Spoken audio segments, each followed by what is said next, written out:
afford anything, but not everything.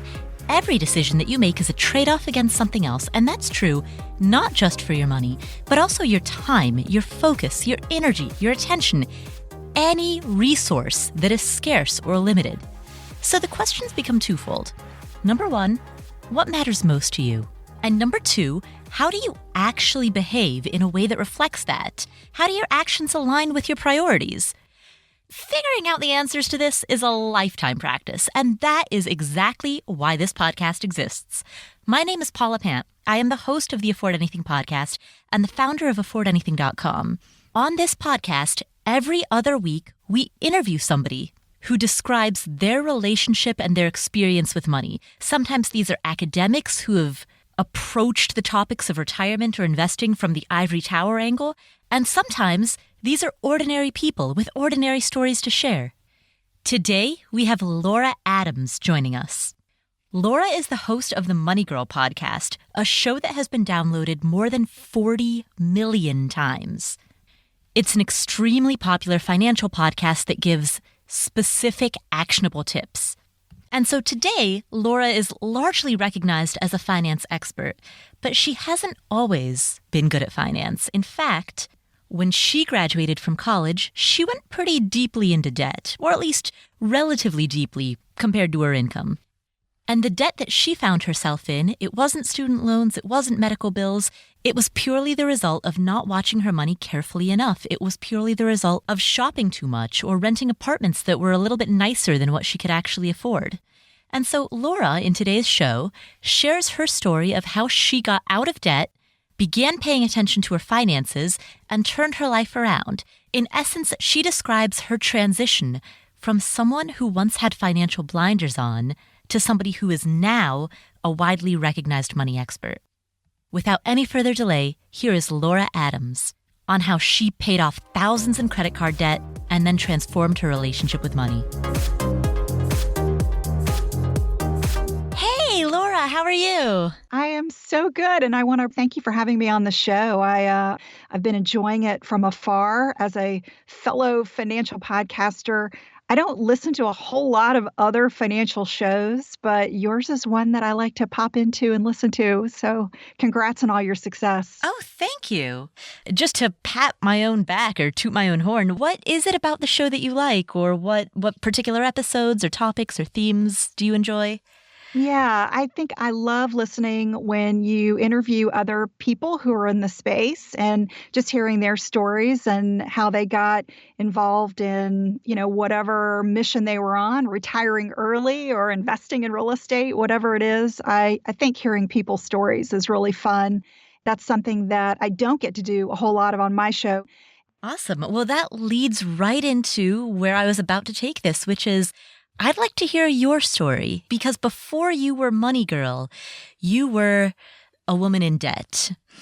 Yeah. Which is how a lot of those stories began. So tell us about that. Tell us about the 18-year-old you. Yeah. Well, I came from a family that was, I'd say, upper middle class. I was fortunate enough to be able to go to college 100% on my parents and, really didn't have a lot of financial responsibilities as a young person. I worked a little bit in high school here and there, part-time, pretty much just for fun and for experience. But when I got out of school and finally was in the, quote, real world and on my own, it was a bit of a shock to me. And my parents were very good about letting me stick on the auto insurance and kind of keeping me attached a little bit. But eventually when I was on my own, and especially right after getting married, got married pretty young, and we were really figuring it out together. I had some debt that I had accumulated after going out on my own and not earning enough to maintain the lifestyle that I had been accustomed to at home, and feeling like, oh, well, I can go on a vacation or I can get an apartment that I want, even if I really can't afford it. There was this sort of gap in my brain between what I thought I should have and what I could actually afford. And so it took me a while to realize that, those have to be in alignment. You've got to either step up and, earn enough to pay for the things that you really want, or you really have to cut back. And so that's something that my husband and I made a mission to do together. We decided that we were just going to really go hard at the credit card debt for a couple of years, and we got it paid off, and it felt awesome. That was just an amazing experience that we were able to accomplish together. So that kind of gave me a spark and an interest in personal finance that began really early. And I've always been somebody that loves managing money. I remember being like 15, maybe 16, and asking my mom for a checking account. Like, I wanted to have my own checking account and manage my own money, even though I didn't really have a whole lot of money. I was very interested in controlling it myself. And I think if I had had maybe a little bit more guidance to do that very early on with some really strong tips, I may not have gone into debt as I did. But I think everything happens for a reason. So I'm glad that I had those early experiences, and those lessons taught me so much. And then when I got into school, I really focused more in finance. Later on, I ended up getting an MBA, and that's really where my interest in blogging and podcasting came from.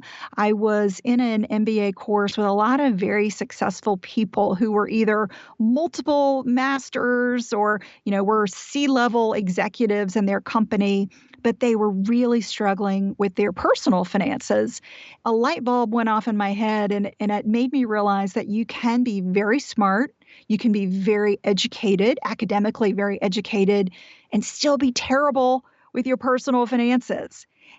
I realized that if I could help people get a grasp on even just basic personal finance, that it could really go a long way. And so after I got my MBA, and by the way, I had like one personal finance course in my master's program, which I really had wished that we had gone a lot more into the personal side. It was very heavy in corporate finance. So when I got out, I really wanted to begin a process for helping myself remember everything that I had learned. You know how if you don't use something, you're just more apt to forget it. Mm-hmm. They say you don't use it, you lose it. Yep. And I was determined that I was not going to lose so much of all the incredible information that I had just, sort of stuffed in my brain over the past couple of years in my master's program. So blogging for me was a way to begin reminding myself of the key lessons that I had learned. So let's go back into your story and talk a little bit more about the credit card debt that you were in, because I'm interested in the evolution of Laura Adams. Do you remember the moment when you first had a balance on your credit card that was higher than what you could pay off in a given month? Did that happen in college? Did it happen right after you graduated? That happened right after I graduated. So when I started living on my own, one of my favorite things to do was to go shopping. My husband and I were dating long distance. He was still in college. And so there were a lot of weekends where I was kind of bored, and I was missing him. We weren't together. And going shopping was this pull for me. It was part entertainment, part sort of soul filling. It was something that I was able to get a very quick kind of joy out of. And obviously not a long-term joy. Shopping never fills that gap and that hole that you feel, when you're in some kind of emotional despair. And I think a lot of people try to fill either unhappiness, depression, despair with shopping, and it never works. But I think that's where it started for me. So feeling like, oh my gosh, there's this balance. And I remember a couple of times my parents would bail me out. Maybe for Christmas, I'd say, well, I'd really like you to, help me with my credit card debt. And maybe they'd help a little bit. But I remember at some point when I was finally on my own, it was like, wow, I can't get ahead of this. And so that was a really scary feeling. And looking back, the total wasn't that much, respectively, now. But to me back then, even a couple $1,000s, on the credit card that I couldn't pay off felt like just this huge mountain. So that was definitely something that I carried into my marriage. So, it's like 23, 24. And I think by the time my husband and I were the same age, I think by the time we were about 26, we finally had a grasp on it. But the early 20s definitely had me feeling really out of control with credit cards. Do you remember how big your balance got at its peak? I think the peak was probably 5,000, maybe 6,000, which for a lot of people, they may think, oh, that's not very much. But when you're just out of school and you're not, maybe you're only making $25,000, $30,000 straight out of school. That was in the 90s. It felt like an immense amount of money that, it was almost insurmountable to me. It really wasn't until my husband was like, we're a team. We're going to get this done. We're going to cut back and we're going to make this happen. He really was instrumental in getting me laser focused on making just incremental, small increases in the payment every month. Let's pay a little bit more, a little bit more. Let's cut back a little bit more. And that combination of cutting back and being able to pay more and more, obviously, that's the secret to getting ahead of your credit card debt. What were some of the things that you cut back on? What were some of those incremental changes? And did you have any type of internal or mental resistance to making any of those changes? And if so, how did you work through them? Oh, I'm sure I had all kinds of mental resistance to it. But I think for us, the feeling was if we could get ahead of it, that meant we could do so many other things. I think we felt like if we could get the credit cards paid off, then we could really use our money toward things that we really wanted to do, like making real estate investments or just other goals that we had for retirement. So for us, it was a feeling of this is not just something that we need to do because the credit card debt is looming, but it was this is part of our long-term financial mission and objective.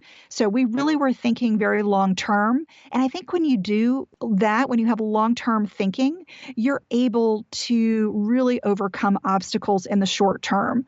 So making, those sacrifices. And for us, it was probably things like eating out, cutting back on that and cutting back on clothing purchases, realizing that, hey, you've got plenty of clothes in your closet. Why don't you just find something that you've already got to wear instead of feeling like you have to buy something new for some event? So that combination of we can cut back, and if we do this, that's going to allow us to achieve our long-term objectives, which are much more important than these short-term desires that we might have. In the examples that you cited, like cutting back on clothing purchases, shoes purchases, those types of discretionary expenses, one of the thoughts that strikes me when I hear that is that as a amount of money per month, I couldn't imagine that would be any more than a couple $100s a month. Was that enough to make progress? It was. And we also had a great situation with our housing. We had an adjustable rate mortgage, which ended up going down in the payment, which was obviously nothing that we planned to happen, but interest rates went down and our monthly payment went down as well by a couple $100. And so that freed up some discretionary money as well. And I remember also focusing more on our income. How can we earn more? And my husband, he was changing jobs. He had the opportunity to go to work for his father's company in real estate. And so he kind of started a new career that was able to give him more earning opportunities. So a combination of earning more and cutting back was really the secret for us. What were some of the biggest lessons that you learned during that time in terms of motivation, in terms of overcoming your cognitive biases, in terms of reframing your thinking? Is there anything that stands out to you in terms of how you thought differently as a result? Yeah, and I do think that really tracking our finances. I've always been somebody, as I mentioned, that likes to manage money. I like to see where things are going. And I was pretty obsessed with budgeting and categorizing and really watching income and outflow. And I think that helped as well, really looking at what can I change? Some things maybe I don't have as much effect over, like utilities or housing. If you've got those as low as you can go, what are the discretionary purchases that I can change? So I think taking more control, and that can be in a lot of different forms. That can be actually sitting down and creating a budget and feeling like you've got a plan. And also thinking about the discretionary items, what do you have control over the most? What can you really do day to day to make a difference? So I think there is a shift that happens when you just start to take control and you realize that no one is coming to rescue you. Mom and dad were not coming to rescue me. I had to really figure it out. And having a partner too, I think, having my husband who was as equally dedicated to getting our finances in control and having a great financial future, working with somebody and being able to collaborate, that's so important too, to have that positive feedback and reinforcement. One other thing that I wanted to ask about, you mentioned that when you were in your MBA program, you noticed that there were a lot of people who were good at managing corporate finances or business finances, but they weren't as good at managing their own personal finances. Why do you think that many people have a disconnect between the two? Yeah, it's really interesting. I think that for a lot of people, the corporate side of it is very academic. It's something that they're doing in service of their company. They understand it on a macro level. Bringing it down to personal finances for some people is a lot more difficult. And I do think that there are some complexities that some people may not be able to grasp, like a retirement account. There are a lot of rules and regulations that keep people from using tax-advantaged accounts, for instance. If they really don't understand them or they don't understand how a 401k works, they may not participate. I really did see that a lot of people had an incredible amount of debt, and a lot of it was also folks that had been in multiple master's programs and had been through a lot of school. So they had a lot of student debt. Many of them have just kind of thrown up their hands and given up. And they really felt like, wow, if I just keep going to school and keep on learning, somehow this will all figure itself out. Like there was this hope that eventually it would just work itself out. And who cares what the situation looks like now? My finances are in a mess, but someday, somehow it'll just work itself out. So I think for a lot of people, there was a lot of just burying their head in the sand about it and really not wanting to confront it. And how do people come out of that? There might be some people who are listening to this right now who either know somebody who's burying their head in the sand, or who, if they're really quiet and they really reflect, they themselves might also be burying their head in the sand a little bit. How do you overcome that? Yeah, I do think you really have to identify priorities and figure out, what does your life look like in 5, 10, 20 years? Where do you want to be? If you are okay with where things are now and not making any changes, then okay. But if you really do see a different future for yourself than you have now, you can only get different results by doing different things now. So there are a lot of people who it's going to take them a long time to finally realize that, wow, I should have been investing for retirement over these past 10, 20 years. Certainly getting rid of student debt and focusing on debt is key. But if you're not investing at the same time, then you're going to be behind, and you may be in a situation where you really can't catch up, or it's going to be really painful to catch up for the retirement that you want. So I think looking at the future and sort of figuring out where you want to be and then working backwards from there. That's really the best way, I think, to kind of give yourself a reality check and make sure that you are on the right path. So for many people, I think it really does come down to making some sacrifices and just making sure that you are saving and investing on a regular basis. As you know, it doesn't take a whole lot to achieve some pretty nice results if you are investing on a consistent basis. So proving that out to people and showing them, hey, even if you put away $500 a month over decades, you're going to have a pretty nice retirement nest egg. That can motivate people in a really significant way. We'll come back to this episode after this word from our sponsors. Pop quiz. Take a guess. What do you think is the national average interest rate on a checking account? Well, according to the FDIC, as of February 7th, 2018, the national average interest that you could earn in a checking account is 0.04% APY. That is not a very high number. If you're looking for a higher interest rate, check out Radius Bank. Their Radius Hybrid Checking Account offers a 0.85% APY on balances of $2,500 and up. That's 12 times greater than the national average. And that rate doesn't expire. A lot of other banks have these flashy introductory rates that expire after 6 to 12 months, but that rate is not going to expire, and it's not going to get capped on the maximum balance that you can have in there. Radius Hybrid Checking is a free high-interest checking account. It combines the high-interest earning power of savings with the flexibility of checking. And it doesn't kill you with fees. There's no monthly maintenance fee. There's no minimum balance requirement. Your first order of checks is free. And you can use free ATMs worldwide. To open an account, go to radiusbank.com/Paula. That's Radius Bank, RADIUS, bank.com/Paula. Again, to open an account, check out radiusbank.com/Paula. Do you want to eat at restaurants less often or spend less money on takeout? Check out Blue Apron. Blue Apron's mission is to make home cooking more accessible.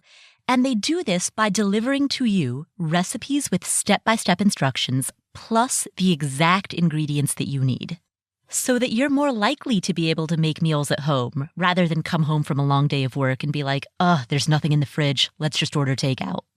Blue Apron is committed to a sustainable food system. They send only non-GMO ingredients, and their meat has no added hormones. They offer 8 different types of meals that you can choose from every week, and there are always 3 vegetarian options every single week. That's one of the things I really like about them. I'm not a total vegetarian, but I don't eat a lot of meat. And through them, I get a lot of vegetarian variety. Plus, I can always get 1 meat dish a week if I'm in the mood for that. Right now, Blue Apron is offering a special deal for Afford Anything listeners. You can get your first 3 meals free by going to blueapron.com/afford. Again, check out this week's menu and get your first 3 meals free by going to blueapron.com/afford. That's blueapron.com/afford.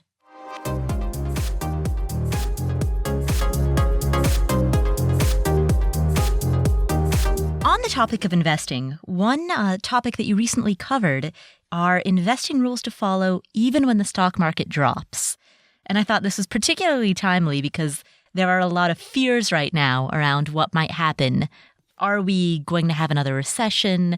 We've experienced a protracted bull market. How long can it last? So let's shift the conversation and talk about that a little bit. Yeah, so I think there are a lot of folks who are really freaked out about the stock market. We've seen a lot of volatility, and there are a lot of young people who are really holding back because really all they've known is volatility in the market. And that can be difficult. And I get it. It's difficult to overcome that fear when you've got money kind of safe and sound in a bank account, and putting it into the market seems like, just rolling the dice.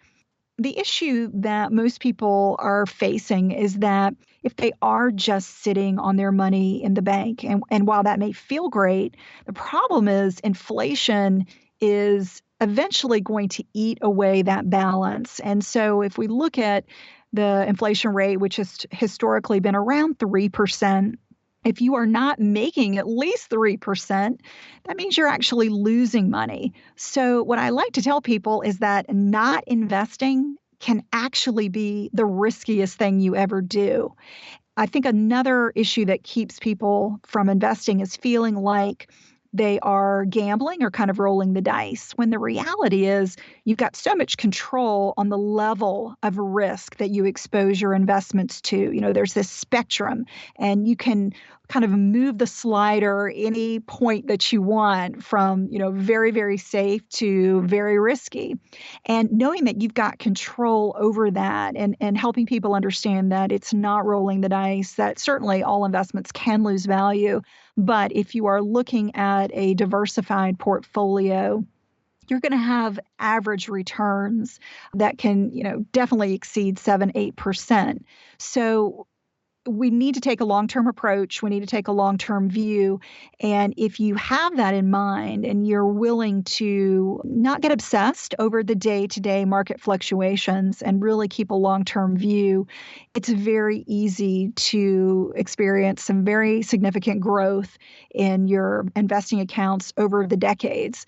And you've got to start. You've just got to get your toe in the water. And I encourage people to start with small amounts, especially if they're skittish about getting in the market. Start small, start slowly, and build your way up. Start increasing those amounts over time. That will build your confidence and show you that, there is growth and that you've got control. I think opening the account, getting started, that's kind of the hard part. And then once you've done that and you feel comfortable with the process, and whatever platform that you're using, you feel comfortable with that, you can get in there and manage it and make any changes that you want, either to the allocation or the amounts that you're investing. So getting started is key. So I like to help people feel confident about getting started, because in a lot of cases, just that initial momentum is not there. And so once you can kind of get over that hurdle and just get the account open and started, they see, wow, this is pretty easy. And I do have a lot of choices. There is a lot of flexibility. And once you feel confident, then you can just keep going. Do you recommend that people start investing while they're still in debt? I do. And it's a kind of a controversial issue, but I do think that if you don't start, even just with small amounts, you're losing time, and that time can never be recouped.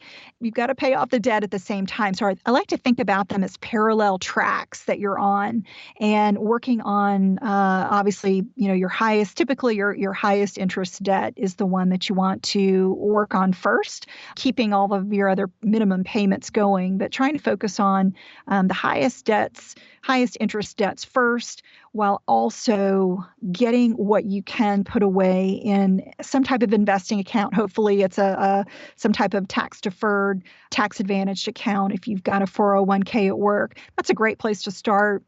And of course, if you're getting matching from an employer, that's something you just really have to take advantage of. That's free money. So that's a great place to start if you are, no matter what type of debt you may have, what kind of payments you've got, getting involved at work and putting in at least the amount to max out the match. And if you don't have a retirement account at work, or maybe you're self-employed, an IRA or Roth IRA, that is another great place to start. And even just putting in even $20, $25 a month, something, is enough to get the habit going. And once the habit is there and you've got the automation set up, hopefully in your accounting, maybe a bank transfer from your checking into your IRA, or your 401k is always automated from your paycheck.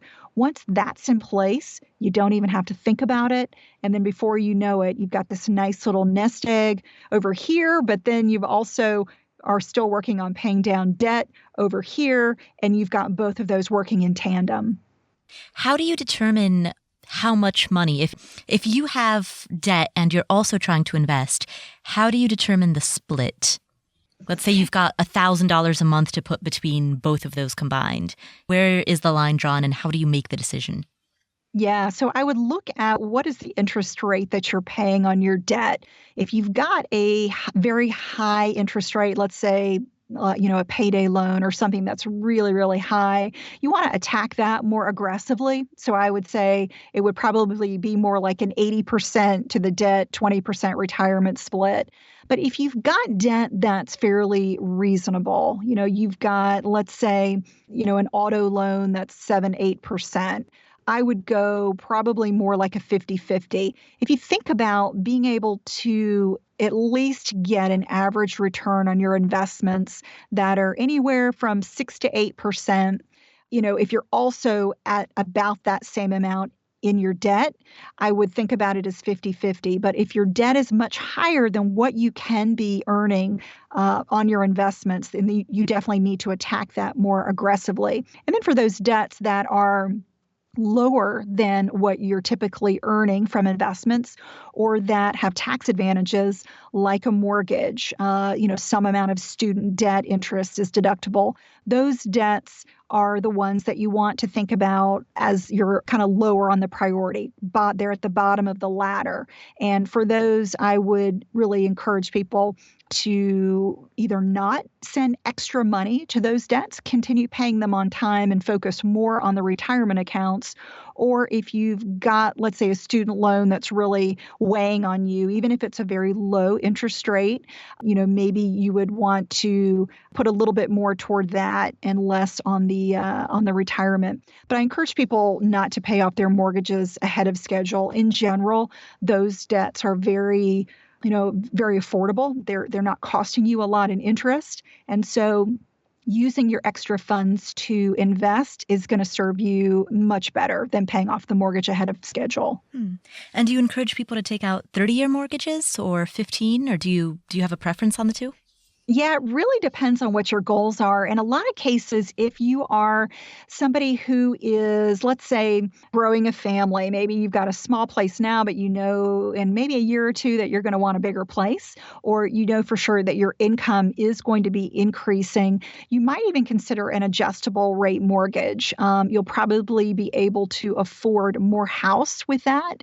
And if you're in a good area with good resale value, it's a good market in general, you're going to be able to sell the home and move on when you're ready. But if you're somewhere that you really want to stay around, that you want to put down roots and you've got a home that you think you really want to be in for, I'd say, more than 5 or 6 years, a fixed rate mortgage is great. It's a great way to lock in your payment, a great way to make sure that inflation, is not going to affect you compared to renting and perhaps having payments go up. Having an adjustable rate mortgage, as long as you have, what the cap is and you understand how much it could increase, it may still be a good deal. But in general, if you want to stay somewhere long term, I encourage people to go for the 30-year mortgage. And then if you want to pay it off earlier, if you want to pay it off as if it were a 15-year, you've got that option. Other than mortgages, are there any other debts that you encourage people to not pay off early? And or if a person is currently debt-free, but they're thinking about getting into debt, is there any type of debt other than a mortgage that you think, that would be all right? Yeah, I do think that student loans are debts typically we can pay off on time and not ahead of schedule unless you've got an outrageous amount of student loans. And that's simply because the rate is typically low and a portion of it, you've got about $2,500 a year in interest that's tax deductible. So for a lot of people, it's kind of a difficult debt because a lot of people just say, I want to be done with that. I don't want to have my student loans anymore. And I get that. If it's really weighing on you and you want to pay it off ahead of schedule, then certainly work that into your budget. But you can also look at it relative to your other debt and say, hey, this is a low rate. This is something that's not costing me a lot. And so if I can use my extra money for other purposes, like saving an emergency fund or going ahead and putting more money toward retirement, that can also be a really smart move. We'll come back to the show in just a second, but first, payroll and benefits are hard, especially for small businesses. If you're running a small business, you don't have the time to become an expert in things like taxes and regulations. And old school payroll providers just aren't built for the way you work. Enter Gusto. Gusto is making payroll, benefits, and HR easy for small businesses. Their modern technology does the heavy lifting. In fact, 4 out of 5 customers reduce payroll errors after switching to Gusto, and 72% of customers spend less than 5 minutes to run payroll. 9 out of 10 users also say that Gusto is easier to use than other payroll solutions. And PC Mag and Fit Small Business have called Gusto the best payroll for small businesses. The thing is, most small businesses don't have an HR expert, but you don't need to use one if you've got Gusto. With great software and great service, you can focus on your business, not on payroll and paperwork. To help support the show, Gusto is offering our listeners an exclusive limited time deal. Sign up today and you'll get 3 months free once you run your first payroll. Just go to gusto.com/Paula. That's Gusto, GUSTO.com/Paula, PAULA. Again, to get 3 months free after you run your first payroll, go to Gusto, GUSTO.com/Paula. That's gusto.com/Paula. You know, the world just wasn't built for the self-employed. Lots of services, like banking, retirement planning, and accounting services, aren't built for people who are freelancers or who are self-employed. But fortunately, FreshBooks is. FreshBooks is cloud-based, simple, easy-to-use accounting and invoicing software that is designed for the solopreneur. When you log in, it answers the one burning question that you really want to know, which is, how's business? The Notification Center is like your personal assistant. It tells you what's changed since you last logged in, and it tells you what you need to deal with, like overdue invoices. And speaking of overdue invoices, if you have a client that's late on making a payment, FreshBooks will automatically send them a late payment reminder so that you don't have to have an awkward conversation. If you want to give them a try, FreshBooks is offering an unrestricted 30-day free trial, and there's no credit card required. So just give them a try. To claim it, go to freshbooks.com/Paula. And when they ask, how did you hear about us? Type in afford anything. Again, for a 30-day free trial, go to freshbooks.com/Paula, PAULA. And when they ask, how did you hear about us? Type in afford anything.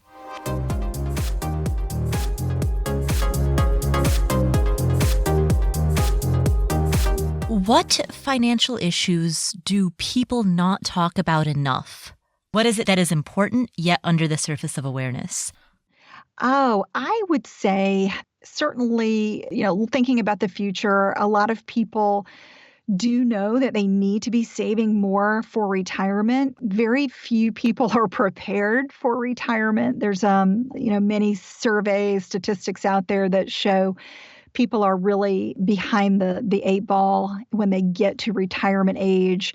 And I think there's this feeling that I'll be okay if I've got Social Security, and I'll be okay if I've got a little bit of money in the bank.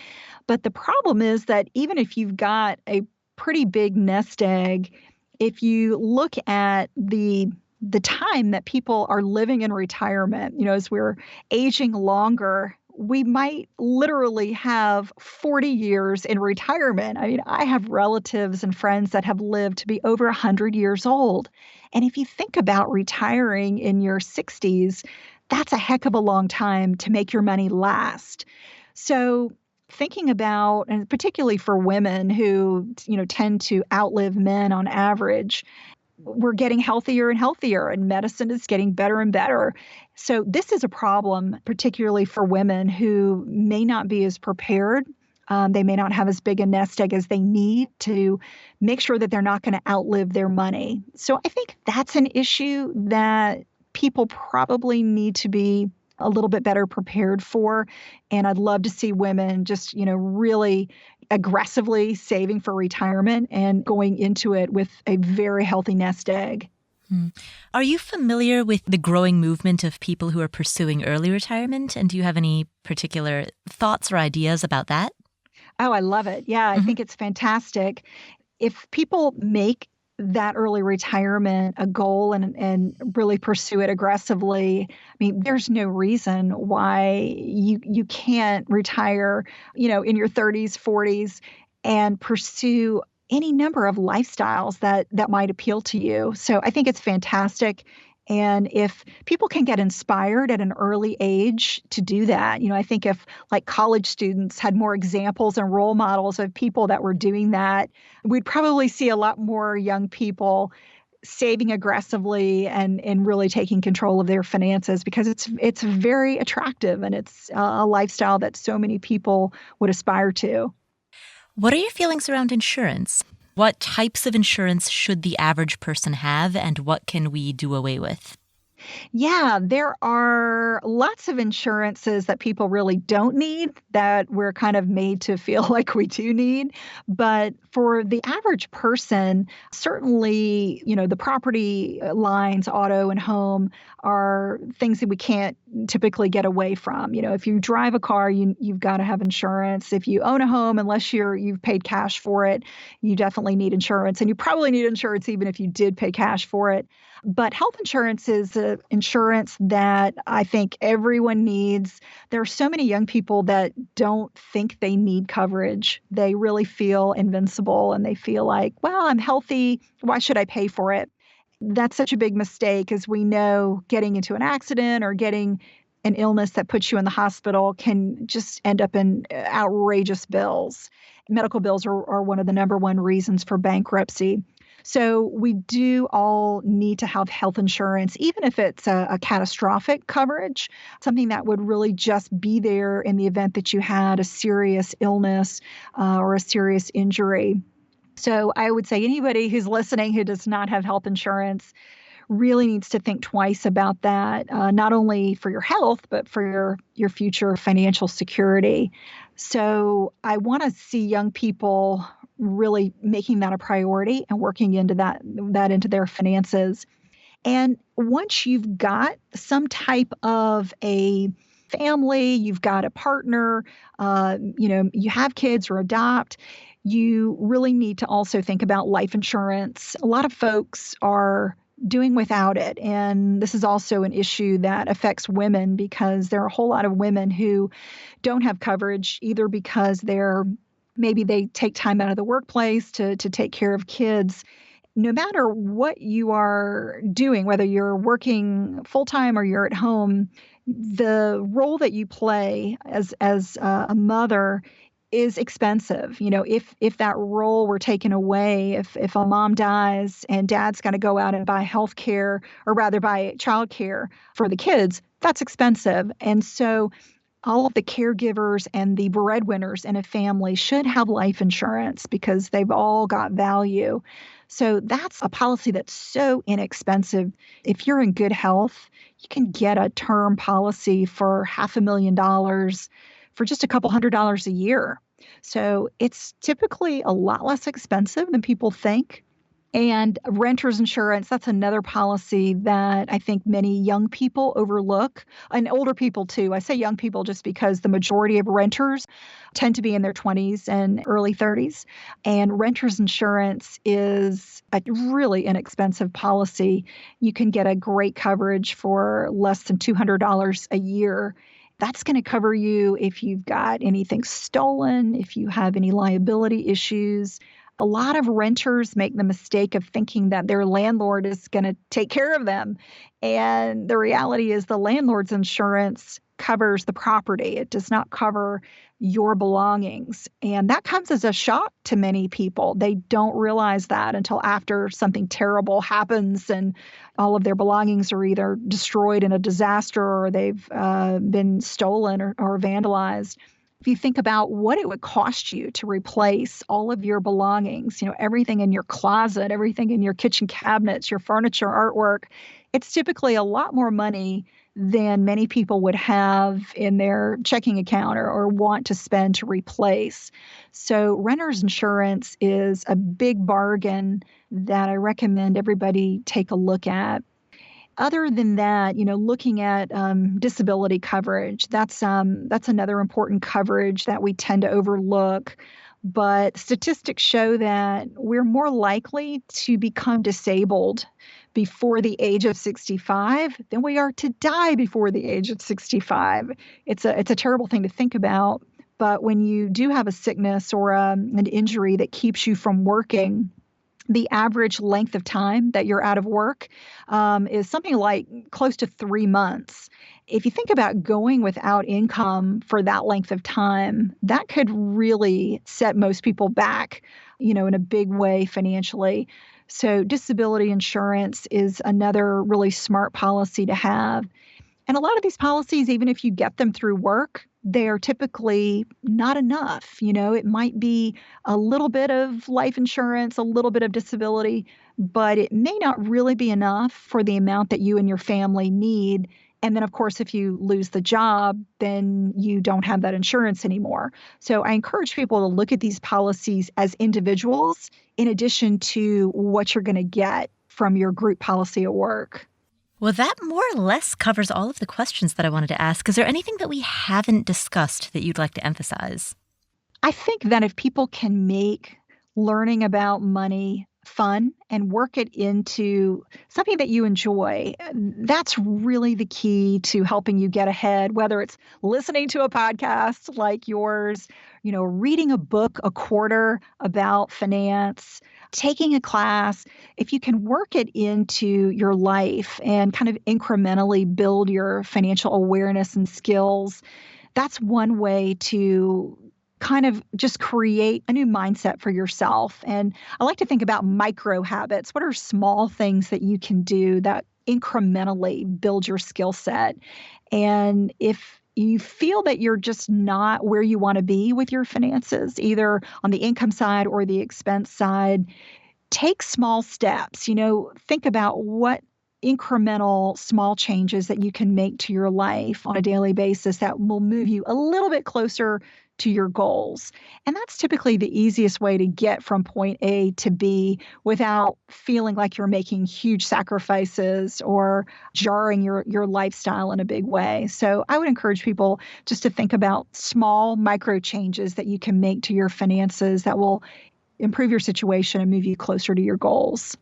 What's an example of a micro change or a habit change that you have made in the past year? Yeah, for me, I would say that I am always looking at additional ways to earn. I tend to, the older I've gotten, I've kind of shifted from cutting back on the expense side to really focusing on the income side. So working on additional streams of income incrementally in small ways. That's been a big way for me to improve my financial life and just see a lot of success from increasing just the variety of income sources. But for other folks, maybe they want to think about on the expense side, what can they do, and that may mean shifting slowly to a more minimal lifestyle. It could mean downsizing in your housing. It could mean going from owning two cars to one car. It could mean taking in maybe a roommate for a little amount of time in order to get ahead financially.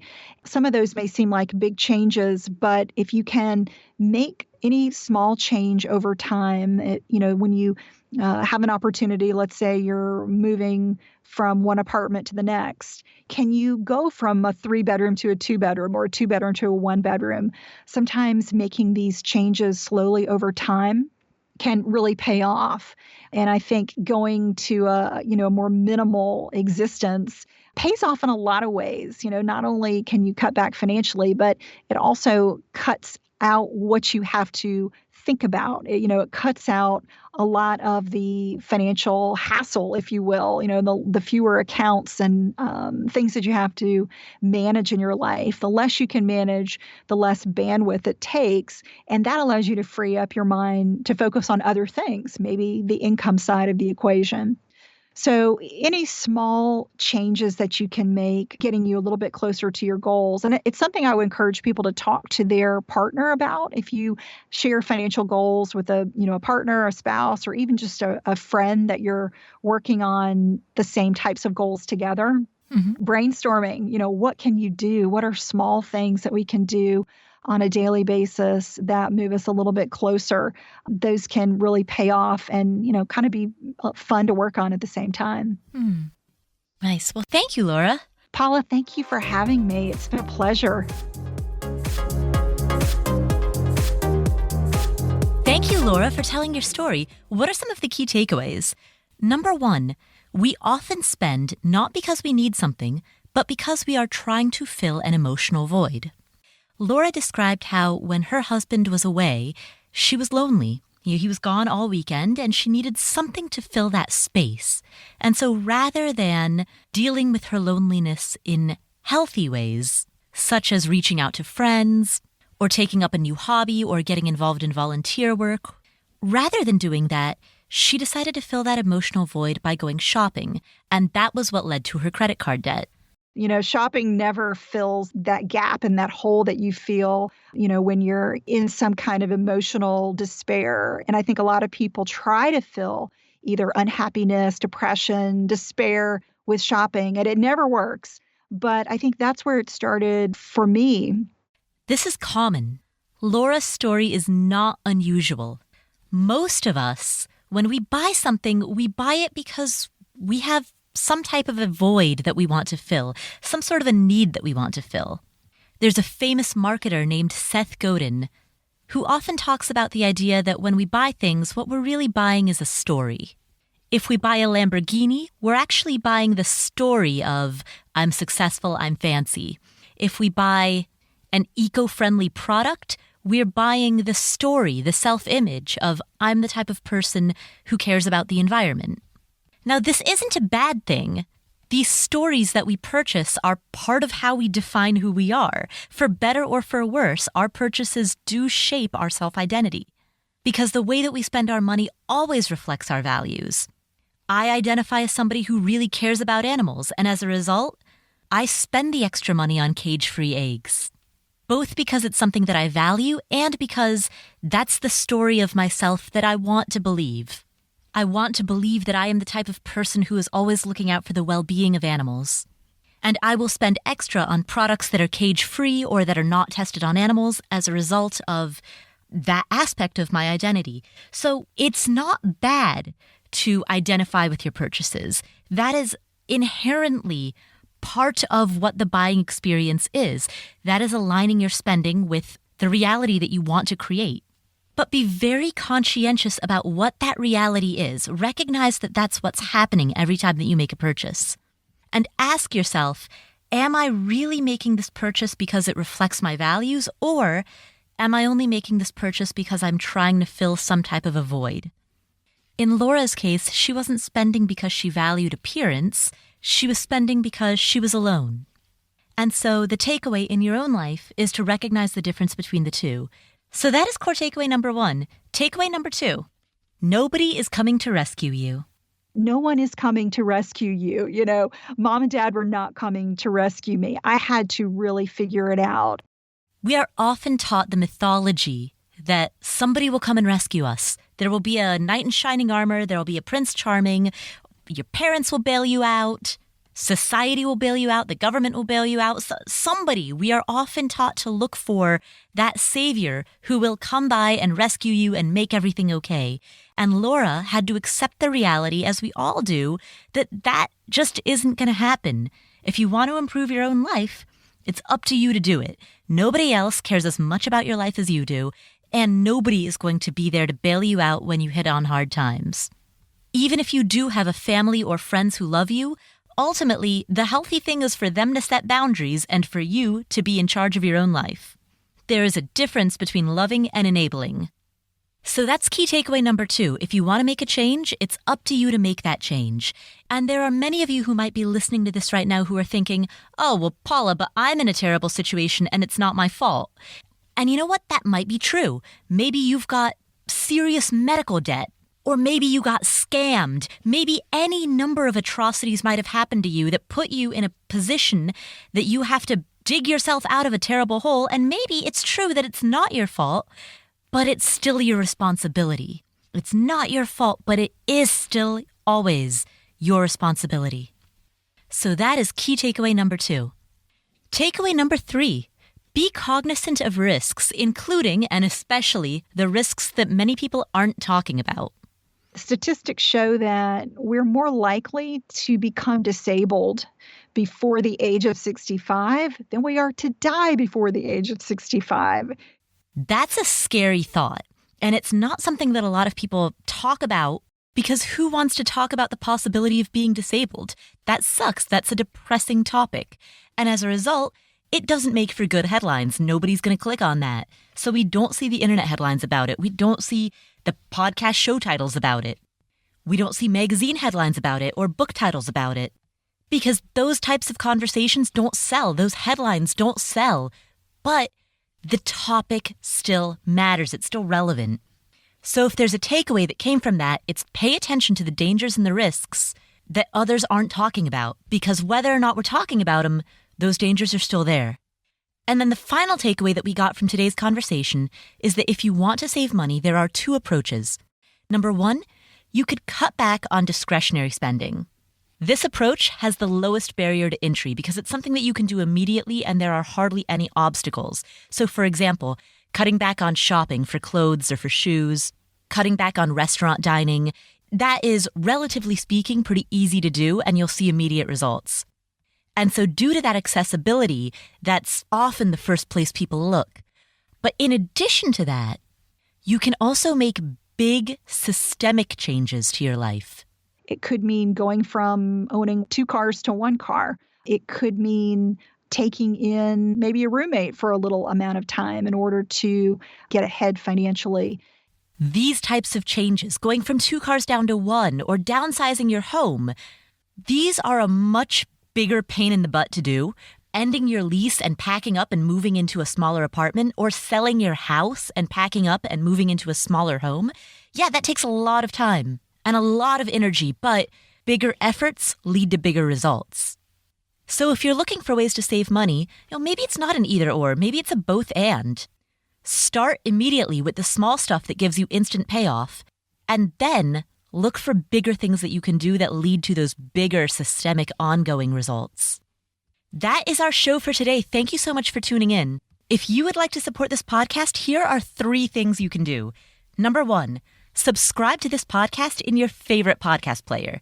Number 2, please head to affordanything.com/iTunes.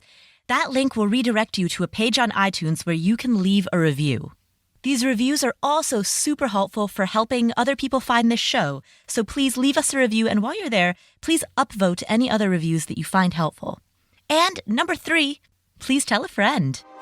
Thanks again for tuning in. My name is Paula Pant. I'm the host of the Afford Anything podcast. I'll catch you next week.